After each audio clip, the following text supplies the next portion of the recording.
acte que esperem que duri molts anys. No aquest acte, perquè bé, haurem d'anar a sopar i a dormir, però que duri per molts anys un nou cicle que aquí comencem. I és un cicle que fem conjuntament, fem un partenariat públic-privat, que ara es diu molt de moda en la gestió administrativa, i és un acte impulsat pel Memorial Democràtic dels Treballadors de SEA i el Centre d'Estudis de l'Hospitalet, conjuntament amb l'Ajuntament de l'Hospitalet, concretament amb el seu museu, on som ara en aquests moments. I és un acte memorial de les persones que van lluitar contra una situació de dictadura que es va donar aquí a casa nostra molts anys i que no cal que us digui res.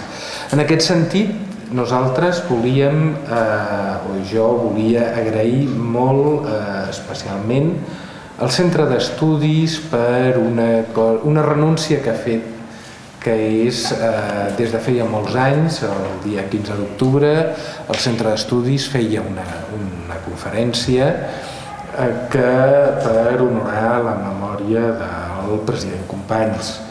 Aquest acte l'hem agrupat, aquesta conferència l'hem agrupada aquí, és a dir, no es deixa de fer, sinó que no tan sols ho continuem fent en memòria del president Companys, sinó també de moltes altres víctimes que al llarg de tots aquests anys també van ser represaliades. Aquest acte tindrà dues vessants. Primer, avui farem aquesta conferència que ens honora el Carles Santacana de dictar-la avui, però altres anys altres persones ens donaran també la seva visió sobre aquesta qüestió. I demà, que també hi sou tots convidats, davant de l'escultura El Pont de la Llibertat, demà farà anys que es va inaugurar i es farà una ofrena floral en aquest lloc, també amb els mateixos organitzadors, és a dir, el Memorial Democràtic de Treballadors de SEA, el Centre d'Estudis de l'Hospitalet i l'Ajuntament de l'Hospitalet. I jo per això volia agrair molt aquestes dues entitats que són cabdals a la nostra ciutat i també en el tema de la memòria democràtica, per l'esforç que han fet i per la plena disposició, per seguir-nos, perquè de vegades jo vaig massa ocupat i s'han encarregat de recordar-me, escolta, i per tot el que hem pogut tirar endavant.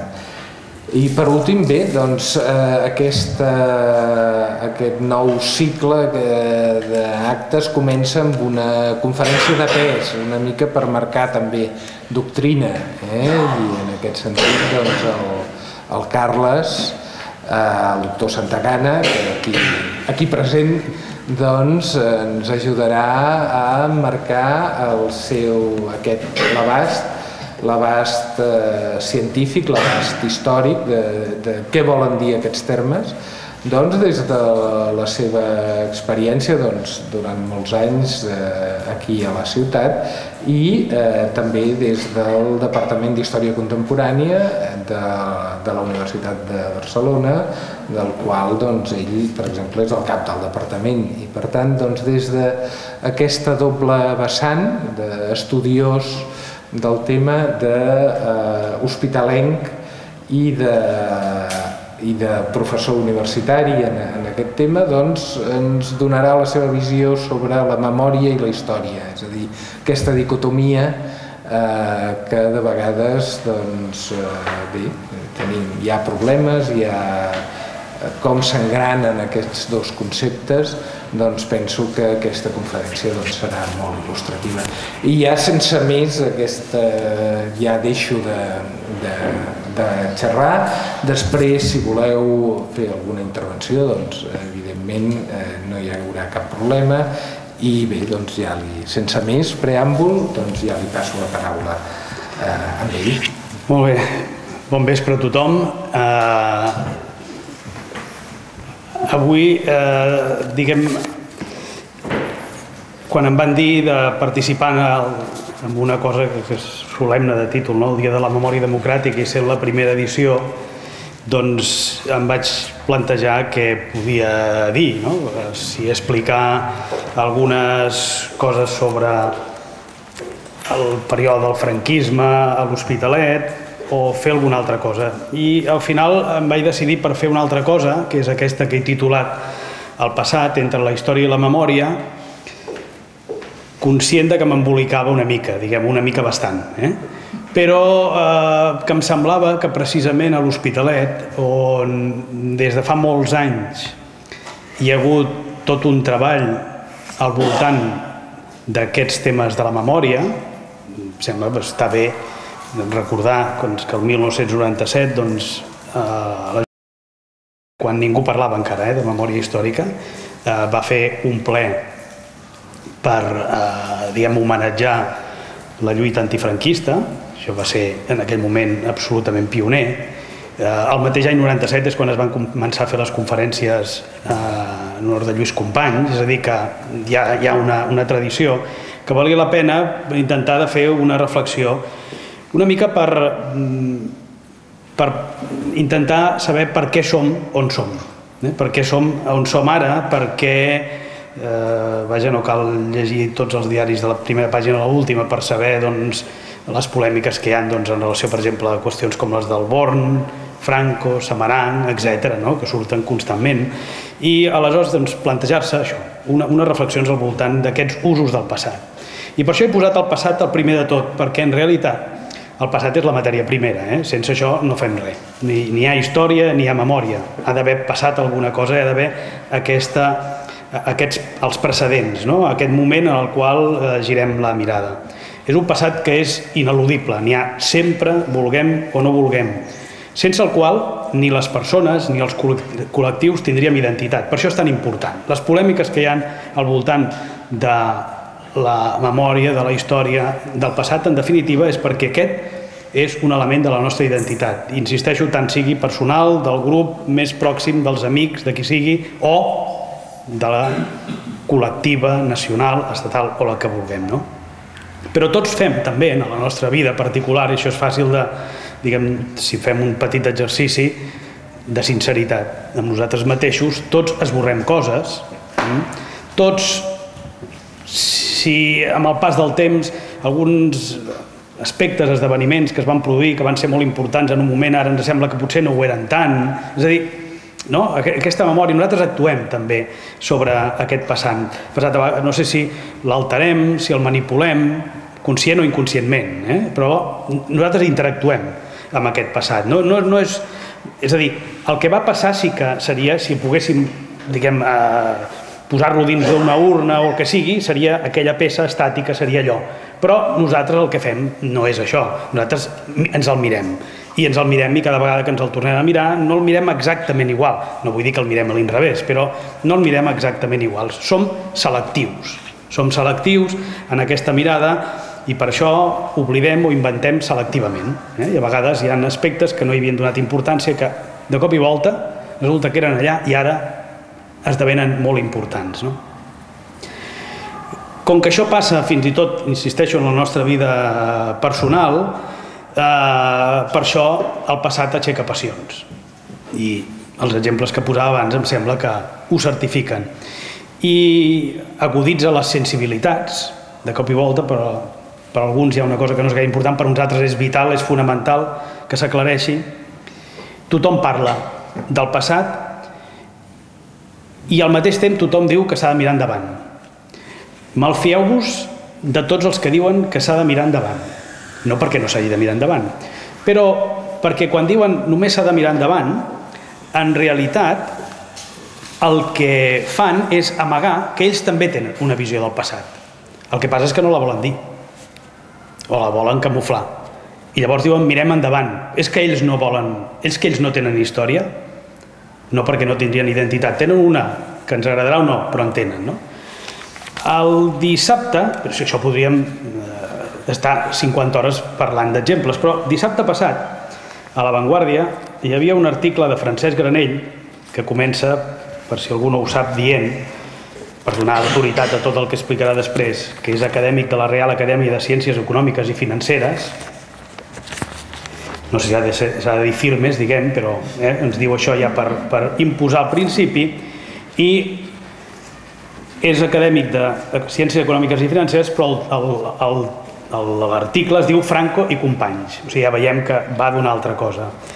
I explica que ell està molt preocupat en el futur i diu, sent això així, que el futur és tan incert, aquí ens entossudim a ocupar-nos d'un passat que poc pot aportar per resoldre els nostres problemes actuals, que són l'atur, el deute, la desigualtat, la precarietat, l'educació, l'envelliment, el terrorisme, etc. Diu, després del gran afany a commemorar el 1714, ara hem donat un nou impuls a aquesta obsessió per la memòria històrica que en mal moment va desenterrar Zapatero. Ell vol mirar endavant, li és igual, però ja ens ha deixat alguna cosa clara. Però és que més endavant fa un al·legat en favor de que l'estadi olímpic dugui el nom de Joan Antoni Samaranch, per tant, alguna cosa del passat sí que li interessa, ja que va ser aquest qui va fer possible la transformació de Barcelona pels Jocs Olímpics veritables del 1992. Amb això de veritables hi haurà el Vallejo que va per nosaltres. Diu, molt lluny del que va fer Companys impulsant uns fracassats jocs antifeixistes el 1936 amb només alguns participants comunistes, que és la manera que té ell de despatxar l'Olimpíada Popular. Això aquest senyor es permet publicar-ho el dissabte a La Vanguardia, un article llarg, un senyor molt saberut, insisteixo, acadèmic de la Real Acadèmia de Ciències Econòmiques i Financeres. A ell no li interessa el passat, però ja veiem quin passat li interessa. Per això dic, no us refieu dels que diuen s'ha de mirar endavant. Ell li interessa l'atur, etc., però ja ens n'ha donat algunes mostres de quina és la seva sensibilitat històrica, que naturalment la té. Per tant, molts d'aquests que diuen que només s'han de mirar endavant tenen una versió molt particular, per activa o per passiva, de la història. I en referència, per exemple, a Samaranch, aquest nom que torna a sortir aquí, no parem de sentir dir que ell, i això ho vaig sentir l'altre dia d'una persona que acaba de publicar un llibre sobre Samaranch, dient que el seu únic partit polític, volia dir, va ser l'esport, oblidant que va tenir càrrecs tan poc esportius com procurador en Cortes en 2 ocasions. A més es va presentar president de la Diputació franquista, que es veu que només era per l'esport, no feia res més, i primer ambaixador del govern de l'OCDE a Moscou, que es veu que era específicament per l'esport. És a dir, que naturalment, un exemple més d'aquesta memòria tan selectiva, adaptada al temps. Però, fixeu-vos, no? Els que diuen que no hi ha d'haver, acaben anant-hi a parar. Hi ha un llibre molt interessant, l'únic problema és que és molt gruixut, d'un autor que es diu David Lowenthal, que es diu El passat és un país estrany. I és un llibre que jo us recomano, si algú passa que no hi ha cap resum, diguem, però i té 500 pàgines, però és un llibre molt interessant per veure com la relació aquesta que tenim amb el passat, com aquesta matèria tan sensible, complexa, plena de contradiccions, subjecte a múltiples interpretacions, com ell mateix ens condiciona a nosaltres, etc. I és que uns diuen que no se n'ha de tenir o que això no és important, que hem de mirar al futur, però és que tots contínuament hi apel·lem.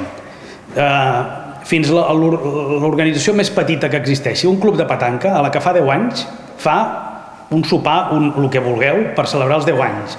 I si es mor, per desgràcia, algun dels seus membres importants, de seguida fa el memorial no sé què, que faran les 12 hores seguides de petanca en nom d'aquella... És a dir, això ho fem tots. El problema quin és? El problema és què triem per celebrar, què triem per commemorar. Però totes les organitzacions tendeixen, precisament perquè aquest és un element de la seva identitat, tendeixen a generar aquesta commemoració, aquesta memòria del seu passat. Però clar, el club de petanca afecten els del club de petanca i poca cosa més, no? Naturalment que els estats és una de les seves missions més fonamentals. Recordeu, si no fa no tants anys, una de les grans discussions era com s'explicava a l'escola la història d'Espanya. Per què era aquesta discussió? Aquesta discussió és perquè, naturalment, depèn de quina versió de la història d'Espanya, doncs això tenia unes implicacions polítiques molt grans. Sabeu que era aquella història d'Espanya que començava amb la A i acabava amb la A. d'Atapuerca a Aznar. Espanya havia començat a Atapuerca i acabava a Aznar. Però és un problema, aquest tema, no és un problema espanyol ni català, és un problema que existeix arreu del món. Per exemple, França, grans problemes són com commemorar, què s'ha de commemorar de la Segona Guerra Mundial. Ara, què succeeix? Clar, Pétain, quan va acabar la Segona Guerra Mundial, va ser condemnat a mort, després no va ser executat, va morir a la presó. Per tant, als països pròxims a nosaltres que han viscut o règims totalitaris o col·laboració amb els totalitarismes, la frontera del passat a reivindicar, de la memòria, la història és una altra cosa, de la memòria és molt clara. Ningú se li acut treure cap estàtua ni de Hitler, ni de Mussolini, ni de Pétain al mig del carrer. Això ja està clar. Els governs, a més, constantment, no només reivindiquen o no alguna cosa, sinó que, si volem, es pot filar més prim encara. A vegades el que fan és donar més o menys importància a determinades commemoracions. Per exemple, també d'aquests dies passats, era curiós observar que la commemoració de la Revolució d'Hongria de 1956, que fa 10 anys, quan eren els 50 anys, es va fer una gran celebració, perquè, clar, se suposa que la base de la Hongria actual estava en aquella revolta hongaresa, fracassada, però els ciments estaven allà. Què succeeix ara? Per una qüestió tan senzilla com que en aquest moment Hongria, dins la Unió Europea, està barallant-se amb la Unió Europea per la qüestió dels refugiats, quina conseqüència té? Que la costa, a l'antiga Unió Soviètica, la costa Rússia, i com que vol estar bé amb Rússia, aleshores ha de rebaixar la commemoració de la Revolució Hongaresa del 56. El fet històric és el mateix, la importància històrica és la mateixa. El que passa que al govern, en aquest moment, li interessa marcar distàncies o proximitat amb Rússia. Doncs li interessa marcar una proximitat i, per tant, aquesta commemoració no li interessa. La pot esborrar? No. Però sí que la pot aigualir, la pot rebaixar. En la del 50 van aconseguir convidar i arribar, i estaven contentíssims, representants de 60 països van anar. En aquest només va anar el representant de Polònia. Una cosa de tercer regional, ja en tenien prou. Ho havien de celebrar perquè forçosament no ho havien de celebrar, però no li volien donar una gran importància. Bé, dic tot això per assenyalar que aquests conflictes entre el passat més recent, el que són les bases polítiques democràtiques de l'Europa actual, es produeixen a tot arreu, aquests problemes, aquests conflictes amb aquesta història més recent. Però, esclar, nosaltres estem en un país concret, i aquest país concret té un debat específic sobre la història i la memòria, que té a veure amb un cicle històric molt clar, que comença amb la República, continua amb la Guerra Civil, franquisme i transició. Perquè fixeu-vos que ningú parla de la dictadura de Primo de Rivera. No devia existir o és poc rellevant. És poc rellevant. Comencem amb la República. Per què? Perquè la discussió de fons és si la democràcia a Espanya, la seva font fundacional, on està? Després hi anirem. Està en la República o està l'any 78? El franquisme, naturalment, va generar una memòria històrica potentíssima. Encara la veiem ara, no? Monuments, plaques per tot arreu, noms dels carrers, unes commemoracions, diguem, obsessives. Cada any, durant molt temps, es representava l'entrada de les tropes franquistes en cada poble i ciutat. Per tant, què volia? Mantenir la memòria. I tant que era historicista, el franquisme. Havia de recordar constantment quina era la seva font de legitimitat, que era haver guanyat una guerra, i per tant havia de mostrar a tothom que ells eren els que havien de guanyar, havien guanyat.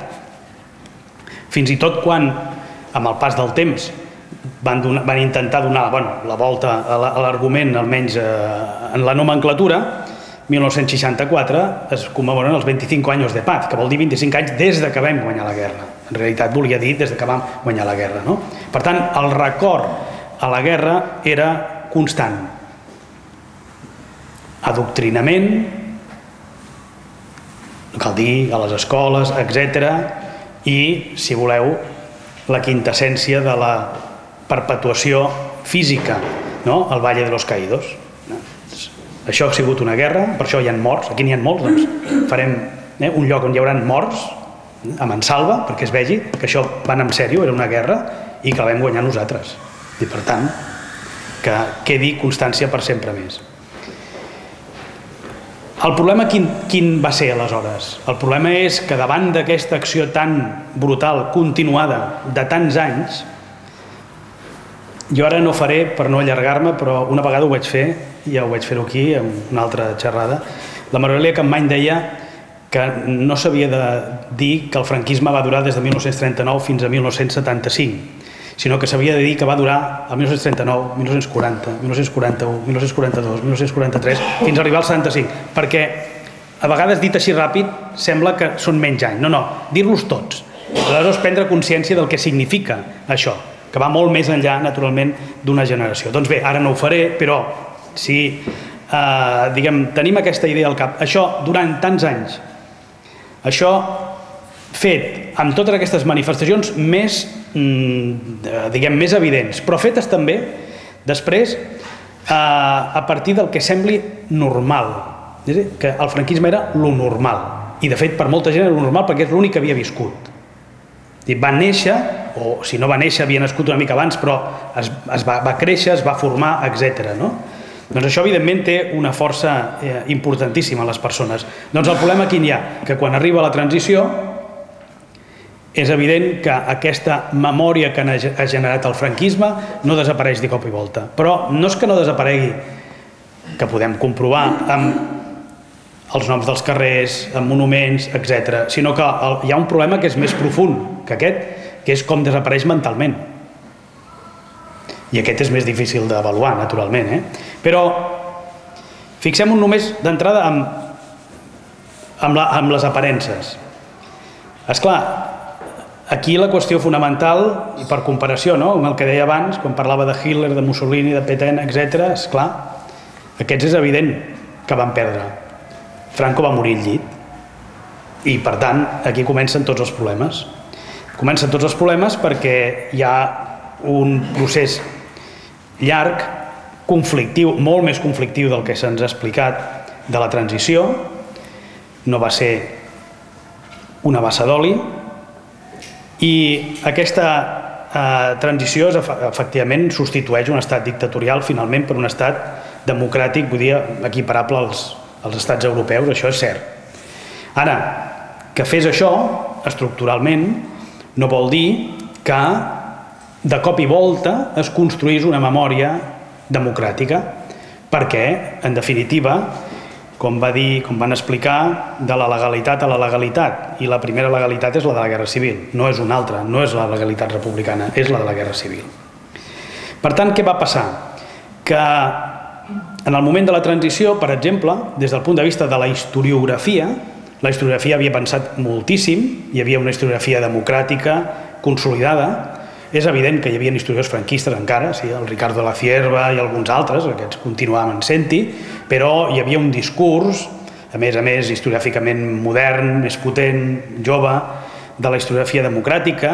És evident, això alguns ho utilitzen a vegades per dir no hi va haver pacte de silenci, és a dir, certament des del punt de vista cultural no hi va haver pacte de silenci perquè es van publicar quantitats ingents de llibres sobre molts aspectes de l'etapa republicanes. Hi havia moltes editorials, col·leccions de llibres de butxaca, etc., sobre molts aspectes de l'etapa de la República, que també és cert que cal tenir present que vist des de Catalunya, és un discurs que no és aplicable al conjunt espanyol. Per una qüestió fonamental, i és que, d'una banda, aquesta historiografia aquí estava molt més consolidada, però, a més, que aquí es va produir un fet importantíssim, que és que l'any 1977 resulta que hi havia un senyor que deia que era el president de la Generalitat a l'exili, Josep Tarradellas, i va venir a Barcelona com a president de la Generalitat. Aquell paper amb el que venia podia ser més o menys paper mullat, però simbòlicament era el president de la Generalitat, que era el mateix de l'exili i, com sabem, és l'únic acte en el qual es va reconèixer una autoritat, la legitimitat de la qual provenia de l'etapa de la República. Això no es va produir en cap altre cas. És a dir, hi havia president de la República a l'exili, ningú sap ni com es deia. Hi havia president de les Corts Republicanes a l'exili, ningú sap com es deia. Van anar un dia a Madrid, els van anar a recollir la família i se'n van anar cap a casa. No va anar ningú a veure'ls. Això vol dir que el fet del restabliment de la Generalitat va ajudar molt a potenciar tota una explicació de la història de la Catalunya republicana, sense la qual, evidentment, la institució no s'hagués entès. I, evidentment, aquest fet no és equiparable perquè no es va produir en d'altres llocs. També és veritat que des del món associatiu, el Congrés de Cultura Catalana, per exemple, van ser iniciatives que van propiciar molt que aquesta feina dels historiadors tingués una gran difusió l'any 76, 77, 78, durant aquests anys.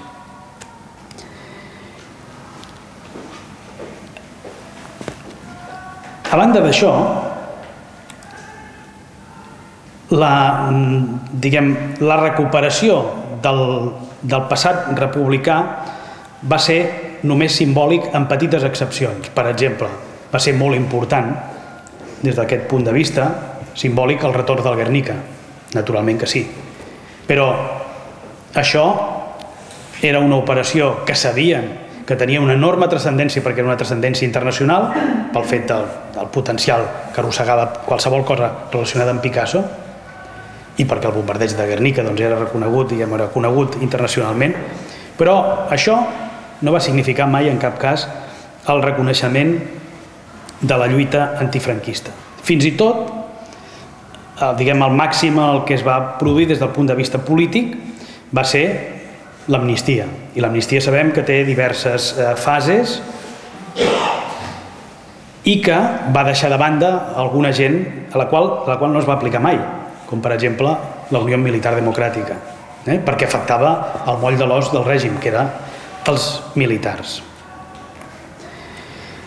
No podem oblidar que aquella amnistia que aleshores tothom va entendre que era una amnistia que perdonava, i per tant perdonava vol dir que s'accepta el delicte, perdonava els qui havien fet lluita a oposició al franquisme, també incorporava, i en aquell moment ningú va tenir-ho present, que això era una llei, després en dirien, de punt final respecte de tots els que s'havien actuat amb total impunitat durant el franquisme.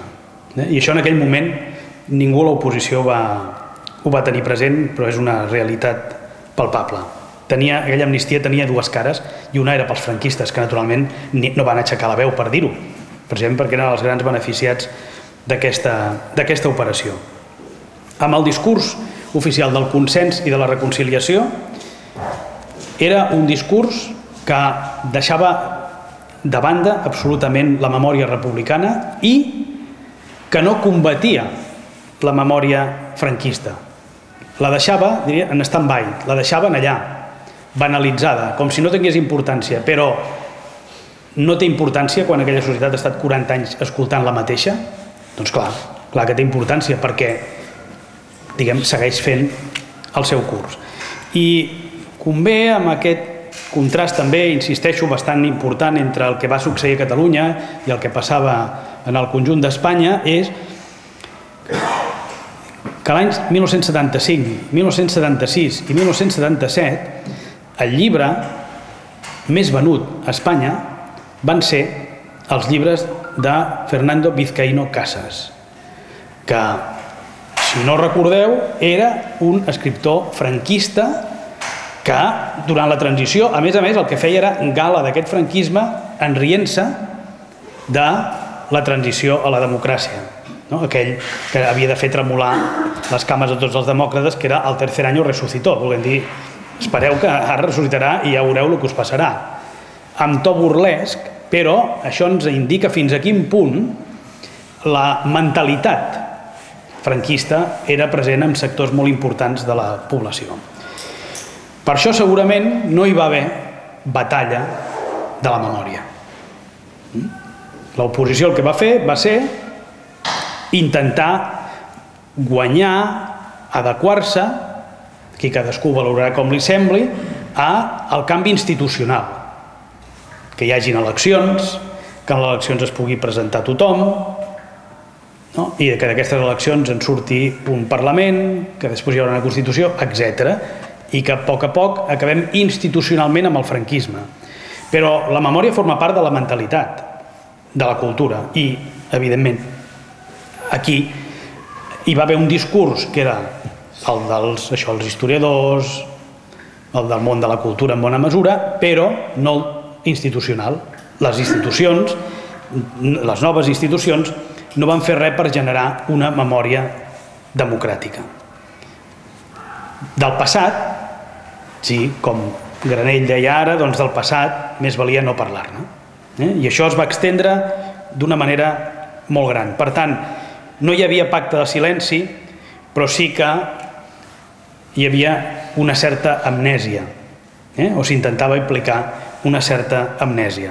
Un món més o menys reduït, món militant, cultural, polític, evidentment parlava d'aquest passat republicà, però institucionalment no es feia res. Institucionalment vol dir, també, que no hi havia, certament, una pressió social per convertir això en un tema important. I això ens ho indica molt clarament el fet que els mitjans de comunicació, a banda d'algunes històries que tenien molt d'impacte, d'allò quan sortien deien el topo que ha estat amagat no sé quants anys, alguns casos d'aquests perquè eren realment molt espectaculars, però no hi havia seguiment d'aquestes qüestions. I això, de fet, aquesta idea de que millor oblidar que no pas recordar, va tenir una vigència molt gran, penso, durant la dècada de 1980 i durant bona part de la dècada de 1990, durant molts anys. Precisament mentre se'ns anaven morint molts testimonis molt importants per explicar el que havia succeït, pràcticament ningú els feia molt cas. Em sembla molt significatiu pensar què va passar en 1986. 1986 es commemorava el 50è aniversari de la Guerra Civil i hi havia, des de feia 4 anys, un govern socialista, un govern que entroncava històricament amb els derrotats. Doncs què van fer? Què va fer aquest govern socialista? Complir. Sense cap entusiasme, 4 actes commemoratius, 2 llibres i deixar-ho per una altra banda. Deixar-ho per un altre moment. No van tenir cap interès en convertir aquells 50 anys en un moment important per intentar començar a fixar aquesta memòria democràtica. Què passava aquell any? Doncs que Espanya ingressava a la Comunitat Econòmica Europea. Aquell any Barcelona era anomenada seu dels Jocs Olímpics del 92. Tots aquests elements de modernització servien encara més com a excusa per dir que no calia tornar enrere. Tornar enrere perquè el que es fixaven era, insisteixo, 50è aniversari, Guerra Civil, bona part de les discussions o de les controvèrsies giraven en relació a la Guerra Civil. Quan, en realitat, la Guerra Civil aquí jo crec que feia un flac favor a la memòria democràtica perquè acabava sempre amagant un aspecte que jo no dic que sigui més important, però que quedava sempre amagat, que era la república. És a dir, s'entenia sempre la Guerra Civil com el fracàs de la república.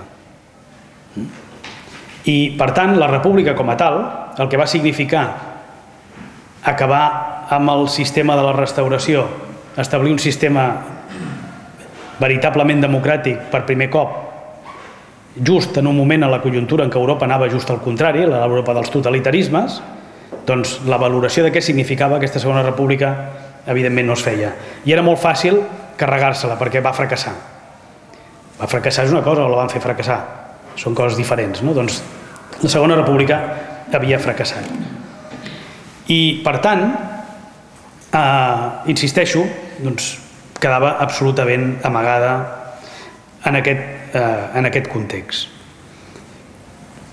De fet, hi ha un aspecte que és més difícil de mesurar, però jo crec que és important, que és què passa, és a dir, i per què aleshores al final dels anys 90 hi haurà una revifalla.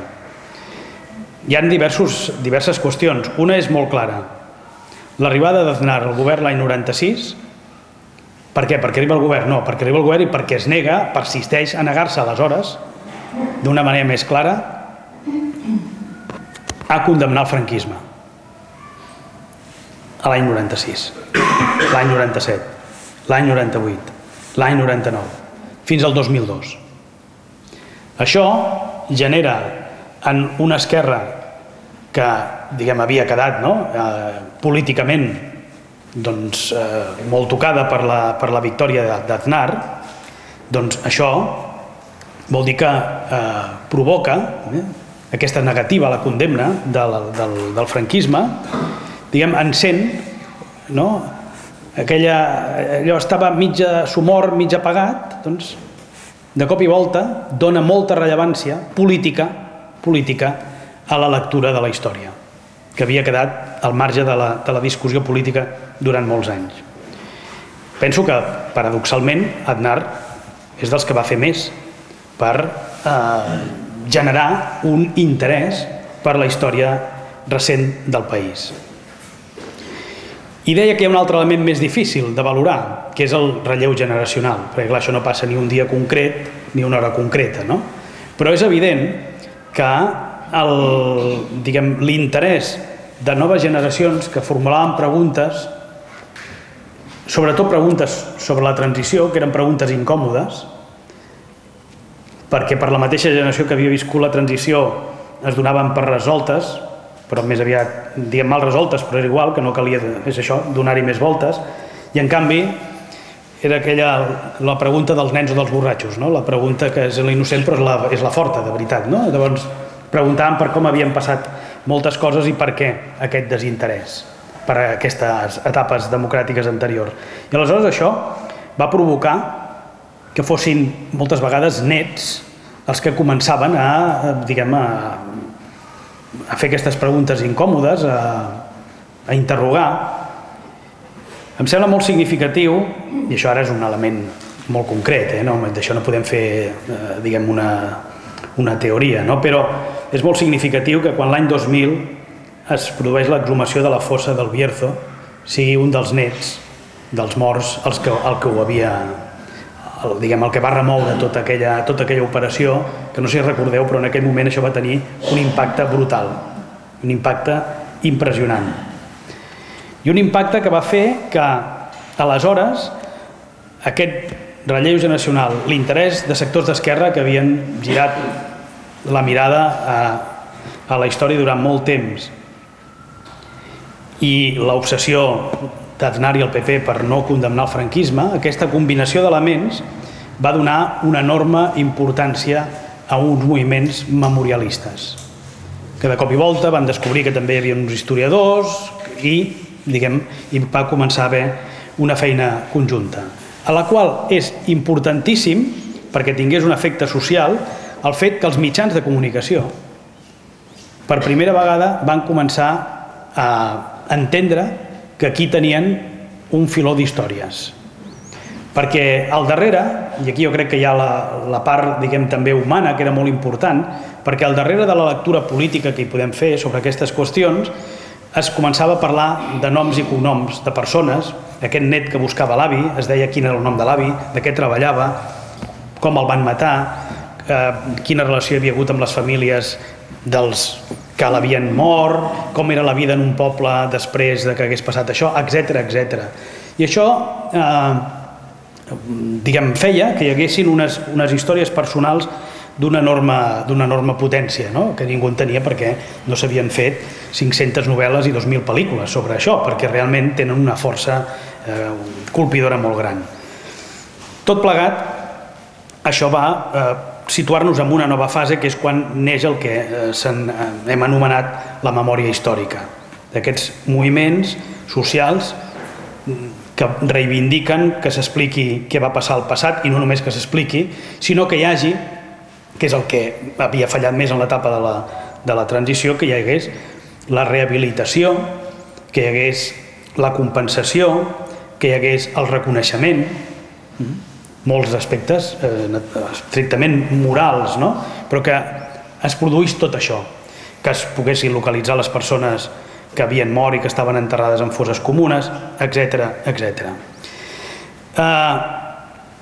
Tot això va passar al mateix temps, i fixeu-vos fins a quina força tots aquests elements simbòlics, que resulta que s'ha de mirar el futur, però les batalles sobre la història són enormes. Va passar al mateix temps, 2005, la llei de restitució dels documents de Salamanca, que a més introdueix una altra qüestió interessant. Va ser una llei feta només per Catalunya. És una cosa bastant sorprenent, atenent amb una raó, i era no a Catalunya, a l'existència de la Generalitat de Catalunya. I per tant, d'entrada, el que es deia és que recuperarien els documents de la Generalitat, d'una institució, donat que hi havia continuïtat d'aquella institució.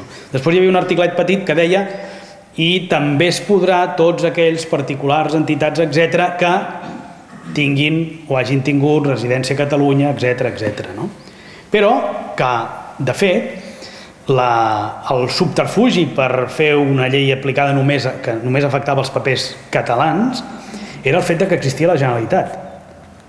En cap moment d'aquesta llei, no hi ha evidentment ni preàmbul, però és una cosa absolutament tècnica, nosaltres li vam donar una gran importància política, però es presenta com una cosa purament tècnica, en cap moment es parlava de reparació, era una qüestió administrativa. Si hi ha una institució, doncs hi ha uns papers d'aquesta institució que els hi donguin, ja està. És a dir, en cap moment es parlava de justícia, de rehabilitació, de res. De la mateixa manera que la llei de memòria històrica del 2007 també és molt tècnica.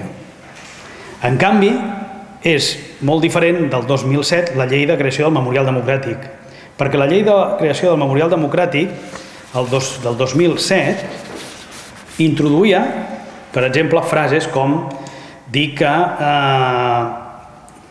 la Primera i la Segona República marquen el moment culminants d'aquesta lluita, volia dir democràtica, i són els antecedents immediats del marc democràtic actual. Aquí no estem parlant de si et tornen uns papers, si és una qüestió tècnica, aquí estem parlant de quina és la memòria que volem projectar, de què ens sentim hereus. Ens sentim hereus d'això, i més coses, explicava simplement una frase. Aquí hi havia contingut, aquí hi ha un preàmbul, potser és al revés, excessiu, hi ha 2 pàgines, però, clar, perquè explicava el per què. Aquí hi havia un posicionament cultural i polític clar, per què es feia això, i deia que el manteniment de la memòria històrica de Catalunya com a patrimoni col·lectiu que testimonia la resistència i la lluita pels drets i les llibertats democràtiques. Això sí que era un intent de generar una memòria, diguem, històrica nova. No així, insisteixo, les 2 lleis d'àmbit estatal que ho plantejaven com una qüestió més tècnica, tot i que sabem, evidentment, el rerefons polític que tenien.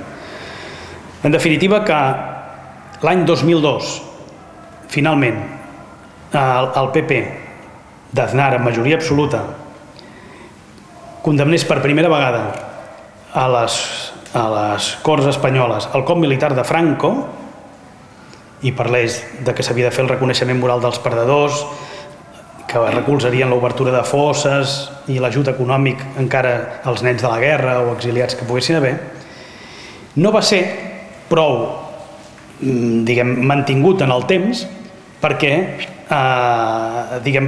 canviés, fos un canvi. Ho dic perquè això sempre diu, el 2002 ja el van condemnar, doncs ja està. Clar, ells van dir, ja ho hem fet una vegada, no cal tornar-ho a fer, no fos cas que anés massa en sèrio. I, evidentment, ho van fer tàcticament en aquell moment, però van continuar R que R, diguem, posteriorment.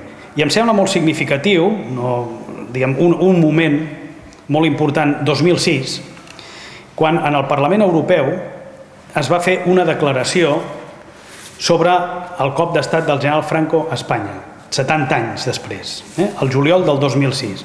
Era president del Parlament Europeu en aquell moment Josep Borrell, i ell va fer una declaració de la qual sí que em sembla que val la pena ressaltar un parell de frases,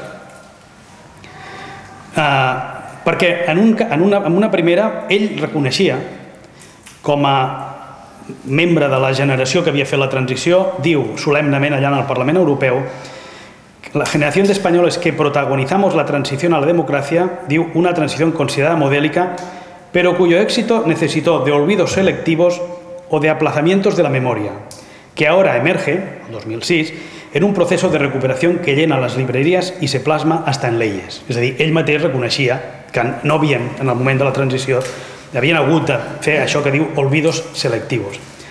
I ell mateix deia, més endavant, que el futuro que queremos construir, lo queremos construir no solo sobre la frágil y perecedera memoria de cada cual, sino sobre la historia, y ho posava en mayúscula, que no se recuerda, sino que se aprende y que por ello mismo se puede compartir. La idea d'una història, diguem, realment superadora de les memòries particulars. Aquesta declaració, que anava en aquest to, i insisteixo, en el Parlament Europeu, per tant no a Madrid, va tenir després intervencions dels diferents grups parlamentaris.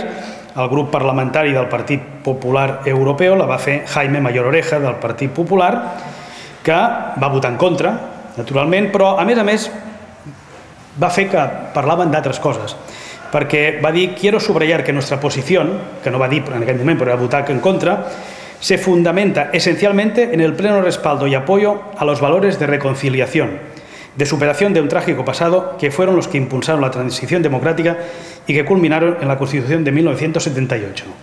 És a dir, o expliques la història o es reconcilies, les dues coses no pot ser, no?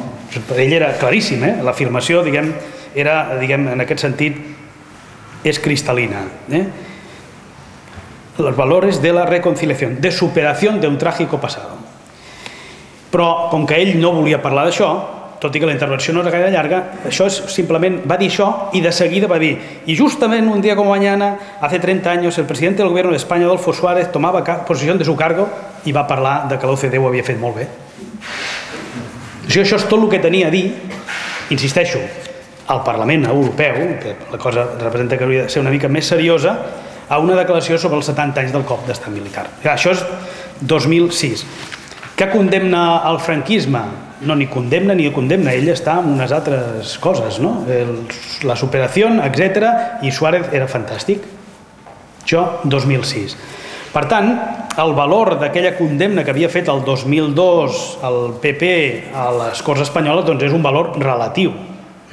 Perquè no només després hi ha hagut múltiples, com sabeu, casos més o menys particulars de regidors i de gent que es fan fotografies estranyes i de nazis i aquestes coses, sinó que en el seu del Parlament Europeu el 2006 ja deien això. Això era una cosa que anava d'una altra banda.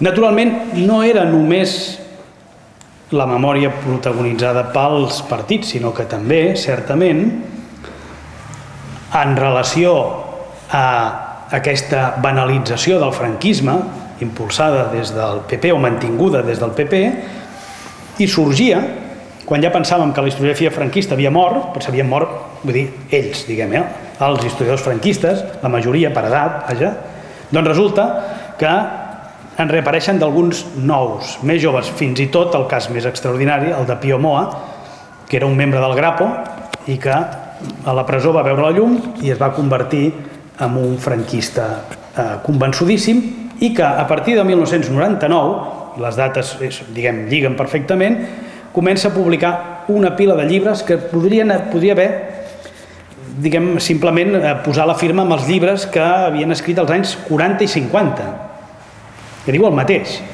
El llenguatge és una mica diferent, però diu el mateix que la historiografia de la més franquista, de la més immediata postguerra. I, a través, César Vidal, a través de la COPE, etc., això té una difusió que a Catalunya era menor, però que al conjunt espanyol era molt gran, la difusió que van tenir aquests autors.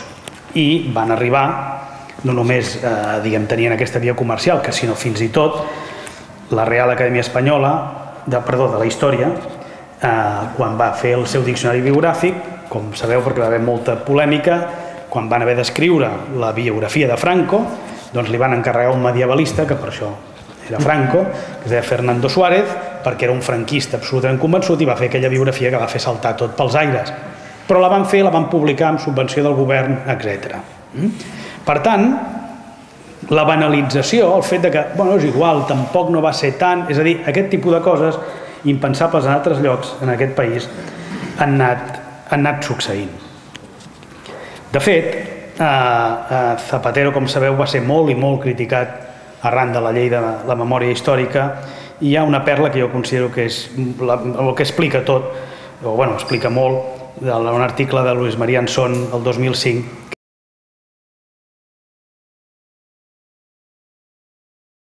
que jo considero que és el que explica tot, o bueno, explica molt, d'un article de Luis María Anson el 2005, que va dir: Zapatero pretende ganar la guerra civil que se enterró y superó, una altra vegada, aquest verb de superar els agrada molt, con la transición, y pretende establecer la legitimidad democrática en 1971, no en 1978.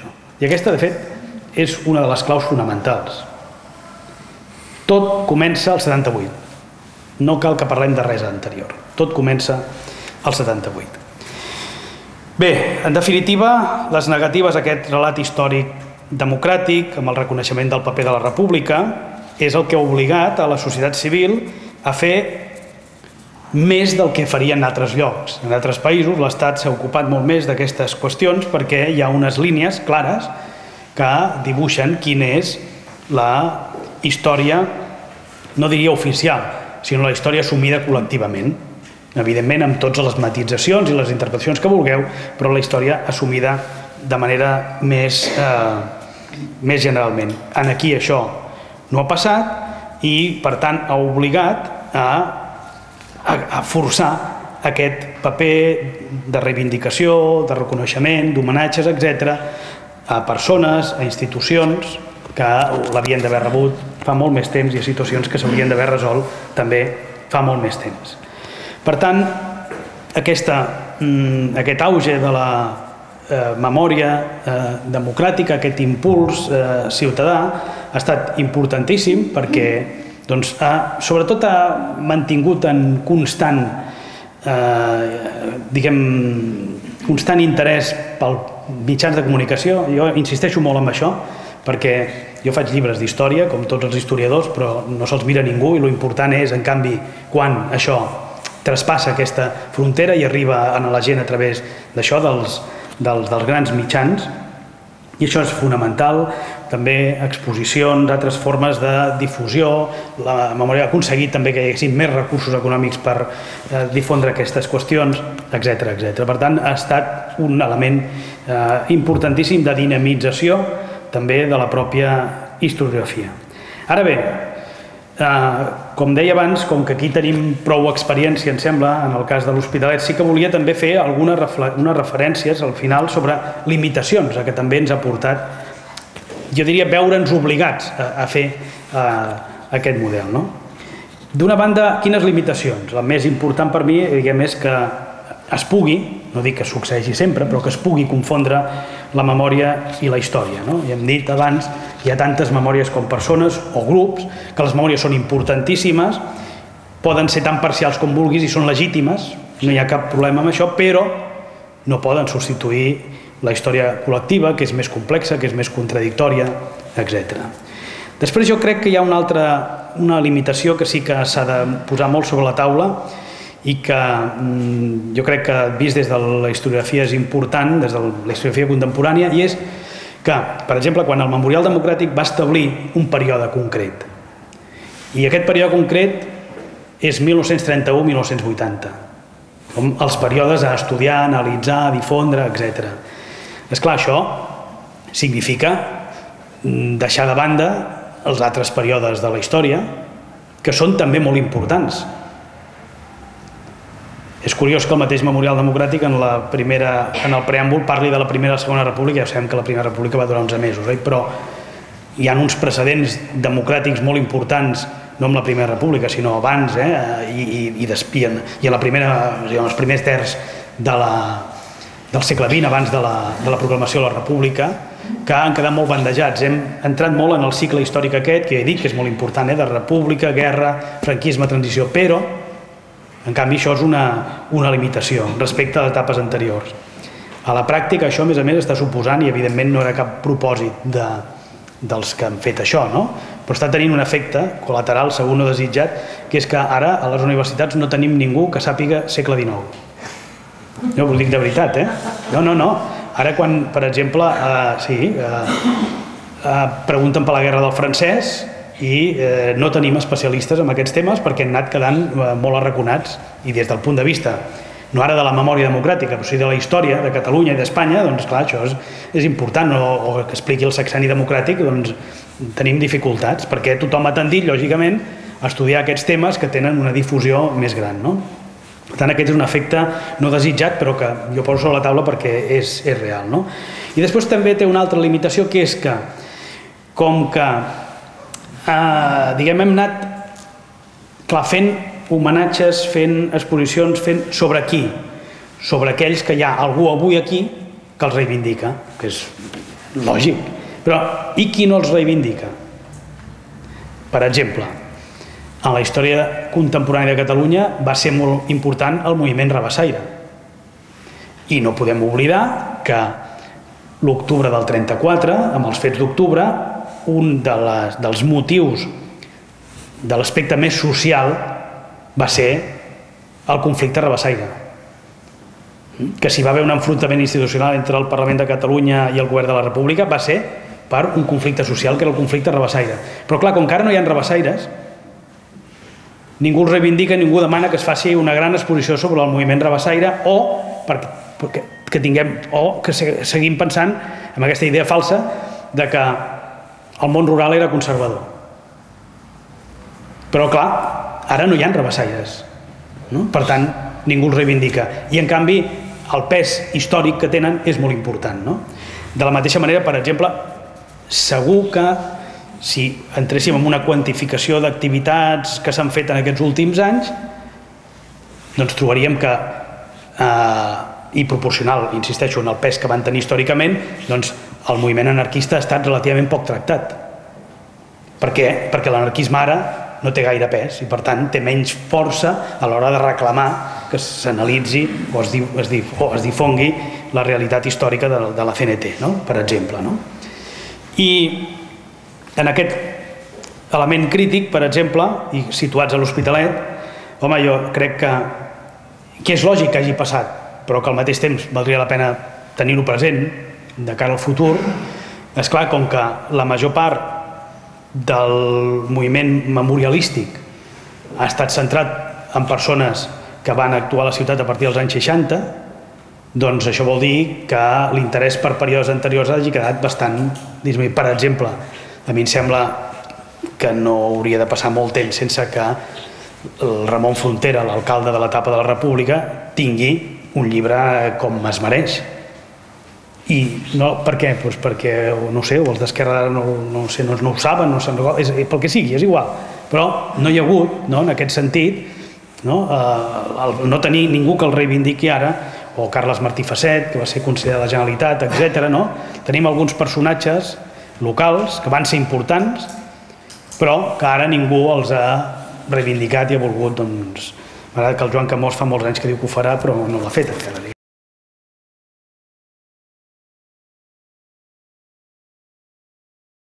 Els nostàlgics del nazisme o del feixisme tenen grups polítics que els representen específicament i que estan clarament, diguem, fora, no han arribat a dominar cap institució, per tant, tampoc no sabem què farien, però no, són més o menys residuals, més o menys.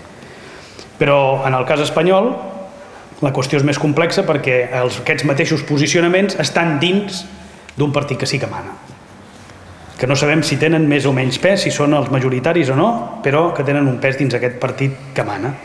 I això aporta a la sacralització de la Constitució del 78, que és el que permet no haver de parlar de res anterior i sobretot no haver d'anar a parlar de la República. Per tant, jo crec que deia abans el Josep Maria Solies que aquest és de fet, podria dir el primer dia de la memòria democràtica amb aquest nou format.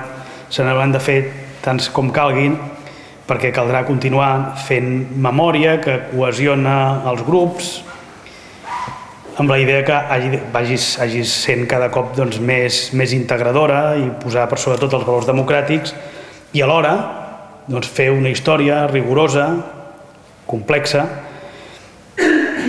i sobretot que no ens faci por, que a vegades fa por, no ens faci por trobar-nos amb aquest passat estrany, aquest passat incòmode a vegades, ple de contradiccions, però que és tan contradictori, tant, com és la realitat actual nostra, ni més ni menys. I com no podem explicar amb facilitat la realitat actual, doncs tampoc podem explicar la història, tenint molt clar sempre quins són els bons i dolents i fent el blanc i negre, sempre és més complicat. La qüestió és poder explicar que és complicat a partir d'assumir com a no uns altres, sinó com a superiors als valors democràtics, que és aquest punt en el qual encara estem frenats per la banalització del franquisme. Si el franquisme no estigués banalitzat, evidentment, aquesta discussió no la tindríem i podríem avançar molt més. I gràcies, res més.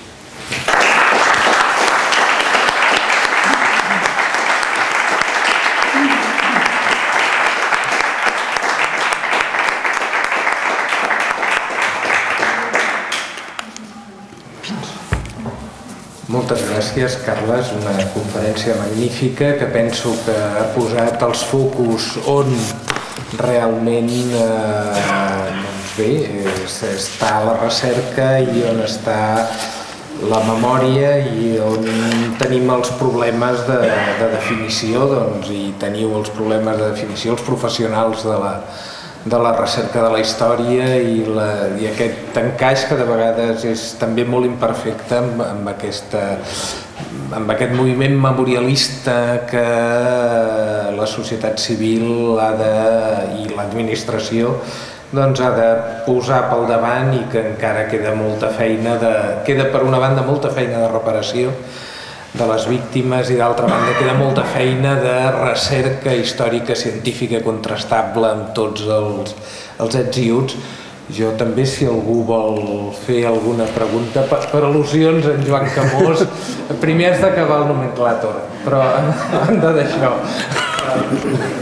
La primera cosa és prèvia a tot això. M'hagués agradat arribar al començament de la conferència, però resulta que la coordinació entre els centres d'estudis i el museu no funciona, perquè en els nostres papers hi posa a 7:15 i en els vostres papers hi posa a les 7, en la qual els que estem aquí al darrere som els que veníem per 2:15 i per tant simplement n'hem d'aprendre, encara no sabem coordinar les coses correctament. Ja entrant una mica, doncs esclar que m'ho passo bé escoltant-te, Carles, m'ho passo molt bé com saps perfectament. Però la primera cosa potser que potser es podria veure és l'afirmació, la transició i la mort, i Franco mor al llit. Franco mor al llit però des del 71 hi ha l'Assemblea de Catalunya, des dels 60 el moviment obrer, des dels 70 les associacions de veïns, i per tant no és des de dalt sinó que és des de baix, i quan Franco mor el carrer està ple de gent. Vull dir que no és tan trobo que és una afirmació excessiva el Franco mor al llit. No hi va haver continuïtat, impossible va ser la continuïtat de Franco, impossible va ser. Es van veure obligats a buscar una via d'entesa, era impossible la seva continuïtat. Això vol dir que el moviment popular era prou important per impedir aquesta continuïtat. Penso que això... Després, la víncula de Tarradellas. Sí, és la recuperació de la Generalitat, però jo penso que la majoria de la població no sabia qui era Tarradellas, i els que sabien qui era Tarradellas, molts d'ells no el volien, perquè era una opció concreta que beneficiava uns quants, però que deixava a les esquerres orfes del seu projecte, el qual els anava molt bé a les dretes. I si mireu els noms de la gent que va portar a Tarradellas, o franquistes o molt pròxims al franquisme, potser una mica demòcrates, alguns d'ells, altres no. I després, clar, la historiografia ha anat des de Pío Moa, però és que ara ja no només són aquests, ara l'Antoni Lorza o jo que sé, el Sancho Julià, te'ls llegeixes i t'esgarrifa. Estan en posicions on es carreguen la república. És a dir, es va començar dient que els fets d'octubre eren uns fets que són ja l'inici de la Guerra Civil, això és la tesi clàssica, ara ja van al 31, ja tornen a dir allò que es deia durant el franquisme.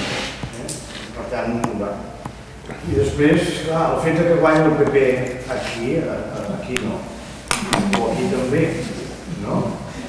Doncs, el fet que guanyi el PP vol dir quina memòria han aconseguit fixar sobre la població, que és una mica la prova de tot el que tu comentaves abans. Realment, no s'explica com és possible que aquesta gent, que són els hereus del franquisme més clàssic, han aconseguit. Però no vol dir que en altres llocs les coses vagin millor, Quina memòria s'està fixant a Catalunya? És una memòria claríssimament orientada en un projecte concret, fent temples i tot al voltant de tot això. Per tant, memòria i història, que complexa situació. Sí, ho deia que era molt complicat això. Que Franco va morir al llit, és veritat. Ja ho sé, tu vols dir què vull dir amb això? No, jo el que vull dir és que és evident tot el que...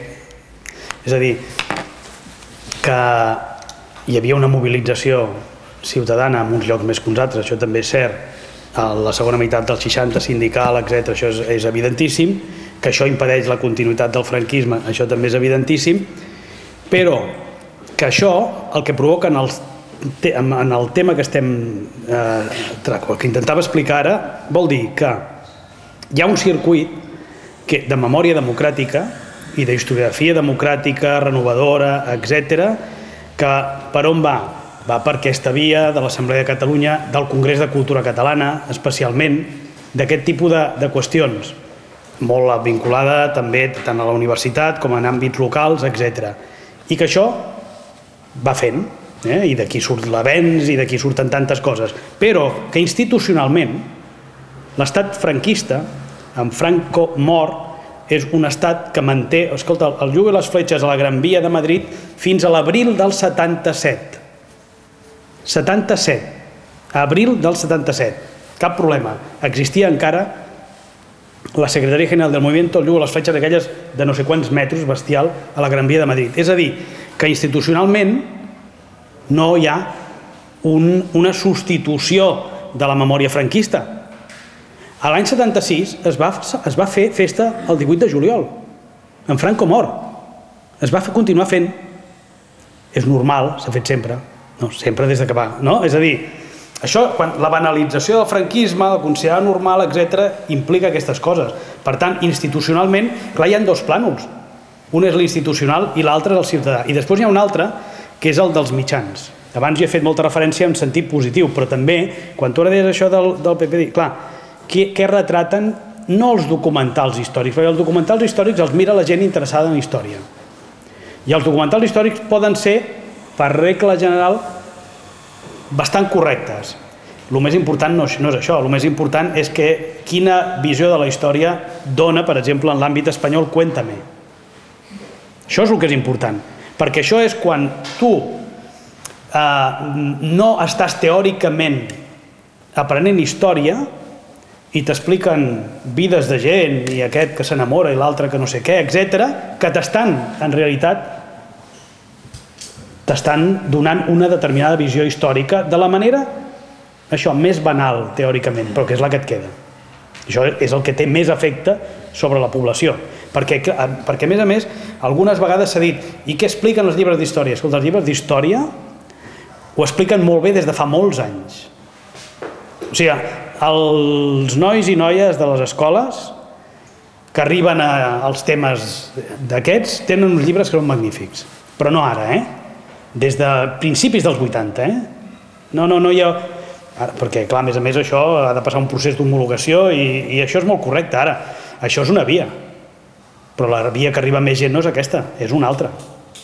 Aleshores, insisteixo, s'han de fer documentals històrics, naturalment, però això ho veu una determinada gent. En canvi, són altres aspectes a través dels quals es fan circular discursos subliminalment sobre el passat i sobre que això del franquisme tampoc no hi va haver per tant, no? Llavors, Tarradellas, la persona és el de menys. Lo important és, a diferència, o sigui, lo important és que el Congrés de Cultura Catalana, per exemple, una de les campanyes que feia era la campanya de les institucions, que liderava el Rafael Ribó, i que significava explicar a la gent que hi havia hagut l'Estatut i la Generalitat. Això és abans de les eleccions del 77. Això és el que és important. I que, per tant, s'estava fent memòria històrica amb un alt contingut polític i vinculat a una reivindicació. Després ve Tarradellas, després igual si ve Tarradellas i qui porta. El que és important és que significa que es restableix una institució i dona legitimitat a tot aquest discurs. Després com si no fa res, i és igual, però quin és el paral·lel espanyol? No n'hi ha. Ni en el cas dels bascos. Ni en el cas dels bascos. Perquè l'Eizaola va venir a l'any 80. Ni en el cas dels bascos. I en canvi això, des del punt de vista simbòlic, significa donar cobertura a explicar que això de la Generalitat de la República havia sigut molt important i que s'havien fet moltes coses, la divisió territorial i tot això, que ho feien molta gent al marge de la pròpia... Si la Generalitat, quan va venir el Tarradellas, tenia el xofer de la Diputació, no tenia res més. És a dir, no és això, sinó és el que es feia al voltant d'això. I això implica fixar, o sigui, tornar la mirada cap a l'etapa de la República. I insisteixo, no té paral·lelisme en altres llocs. Per tant, no és tant el Tarradellas i l'operació i tot el que s'hi va significar a l'any 77 per descavalcar les esquerres, això és una altra cosa. Però des d'aquest punt de vista, de l'explicació històrica, doncs clar, venia un senyor que la legitimitat venia d'allò. I des d'aquí l'oposició havia afavorit, no que ell vingués, havia afavorit explicar la història de la República de Catalunya d'aquesta manera. Això crec que és molt important. Manuel?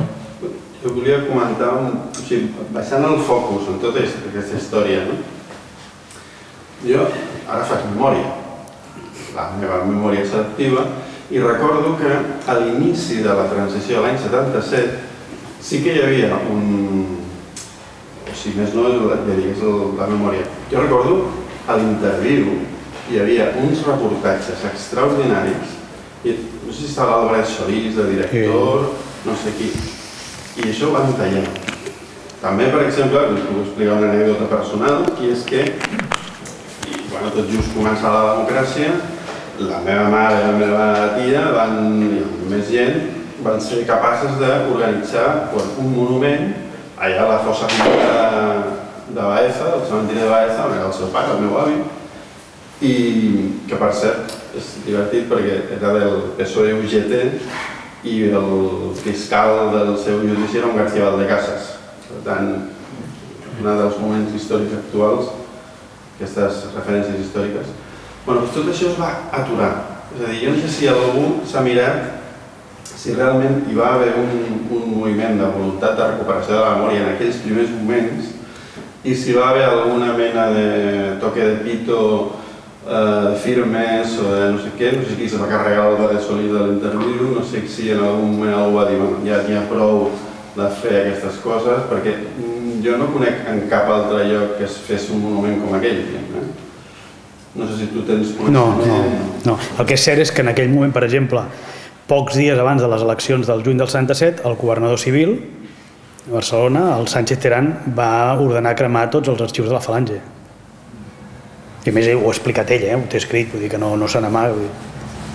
És a dir, la idea era liquidem. Aleshores, des del punt de vista dels mitjans, això dura molt poc, però és veritat perquè a més eren històries molt espectaculars les que sortien en aquell moment i eren molts anys de no haver pogut parlar. Però això va ser com una explosió així que va quedar amb focs d'artifici, diguem que es va acabar de seguida, no? La Mari Pau.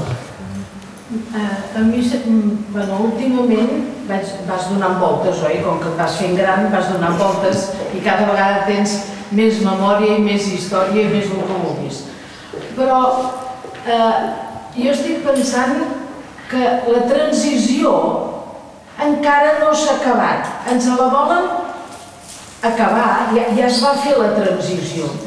I jo penso que fins que no hi hagi unes denúncies o fets públics de denunciar que Franco va ser un fascista, no s'acabarà aquesta transició perquè no hi ha l'acceptació de que aquesta guerra va ser una guerra realment d'una ideologia feixista i tots darrere la transició que hi ha hagut, això sempre ho han anat amagant.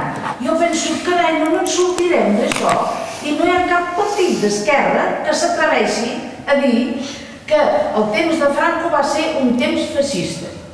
I això a mi m'agradaria poder-ho dir públicament, i potser tindria de començar a dir-ho jo, perquè ho digui, però és que el que em trobo estrany és que en tant temps que hi ha hagut aquesta realitat no ha sortit públicament un reconeixement d'aquest fet de la guerra franquista.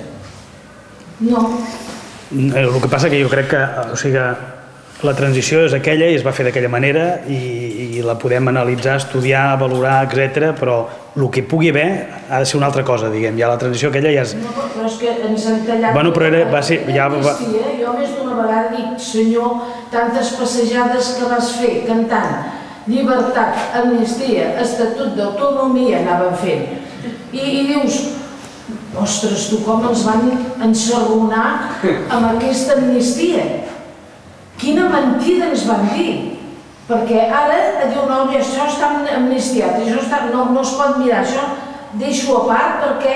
I llavors la transició encara no ha acabat, tinguem una consciència que encara no m'ha acabat, per molta constitució que tinguem. Només vull constatar això. El Carles Vallejo. Jo primer l'encert amb l'anunciat de la conferència, de passar el passat entre la història i la memòria, que és un debat que no acabarem, però que realment crec que sí que hem avançat amb la manera de treballar les entitats memorialistes amb els historiadors. Amb això jo crec que sí que hem donat bastants passos endavant i seguirem. I jo comparteixo molt amb tu la preocupació de la banalització en general, tant del franquisme com tot el que suposava el franquisme i el que continua suposant. I la primera banalització és, per exemple, a mi l'altre dia em va xocar una frase a la televisió, un conflicte en el barrio de los 25 años de paz. A mi això em fa saltar-les, però està assumit, és una cosa, diguem que, bueno, és normal, es diu barrio 25 años de paz. O quan, que és el més preocupant, i és l'estat d'opinió que generen els mitjans, les maneres i que en algunes dels programes de més audiència de la televisió espanyola, Albertín Osborne diu bueno, hay que olvidar, franquismo, hubo desarrollo, hubo progreso, això ho escolten milions i milions i crea opinió. I això sí que és, és absolutament terrible. O com la gent, la gent jove inclús, que es passeja per les carrers i veu les façanes i juga a les feixes i no els molesta. Jo els hi pregunto, hi ha gent inclús molt activa, jove, que està als barris, i diu, escolta, no veus el que tens aquí? I a les comunitats de veïns. En fi, és aquesta preocupació més que veiem com a entitats memorialistes o de víctimes del franquisme, perquè jo crec que la historiografia, com tu dius, la veritat històrica està ja treballada, si es pot dir veritat històrica, però la historiografia realment situa les coses al seu lloc. El que, diguem, és preocupant és com això no es tradueix amb, diguem, amb mesures polítiques institucionals, amb pedagogia, perquè el que ens interessa com a víctimes del franquisme o com a entitats memorialistes no és la nostra reparació. Ens interessa el futur d'aquesta banalització del feixisme i de la xenofòbia i el que està passant a Hongria, el que passa a França amb el Front Nacional i el que passa aquí, que està impregnat dintre del partit que ens governa i que continua tenint aquestes majories. Aquesta és la preocupació fonamental i crec que aquí tenim molt a fer i per això crec que té sentit les activitats que estem duent a terme avui aquí a l'Hospitalet. I jo un prec pel museu i per l'Ajuntament. Crec que seria, no sé si ho heu pensat, però que, diguem, la seva conferència jo li demanaré més treball, que la transcrigui o que la faci escrita i que s'editi com a quadern. Jo crec que cal deixar rastre de les coses que fem i si és demanar més feina, ho sento, que hauria de tenir. El problema moltes vegades no és la feina, sinó el pressupost. Bueno, doncs demà li direm a l'alcaldessa.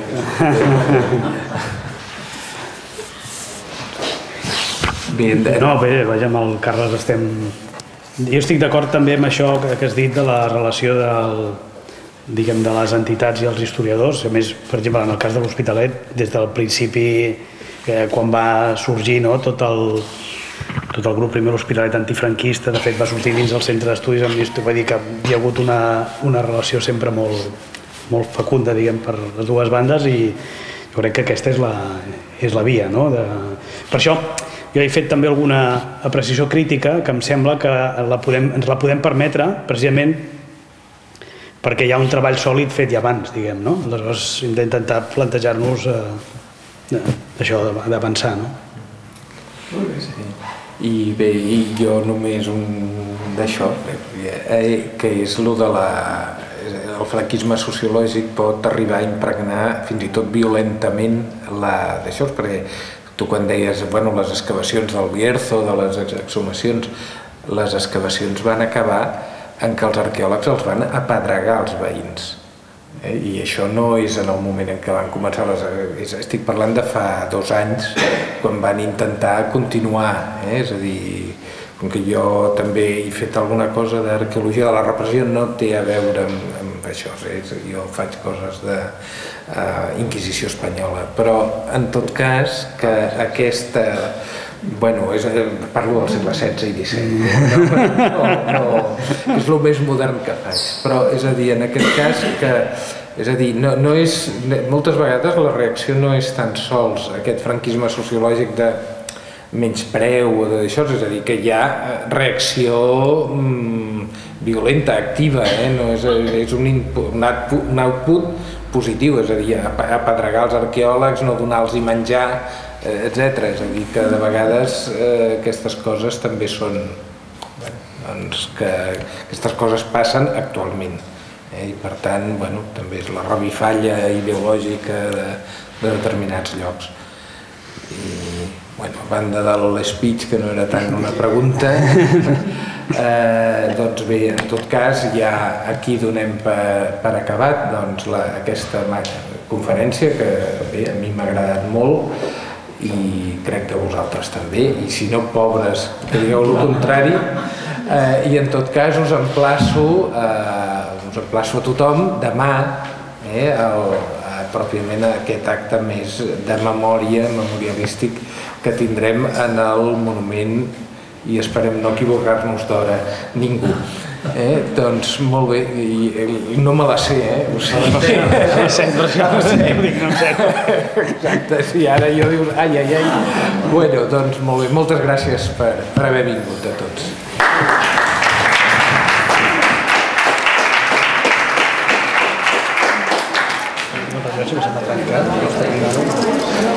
Estava de treure, no sé quina hora,